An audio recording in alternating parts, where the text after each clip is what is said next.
I wanted something that I could put on Facebook so that he could get right away.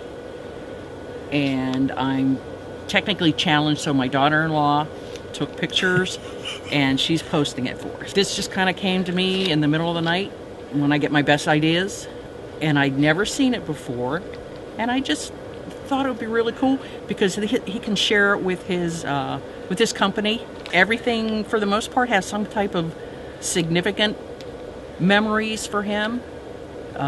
We have the Ravens stocking, Catholic high sweater.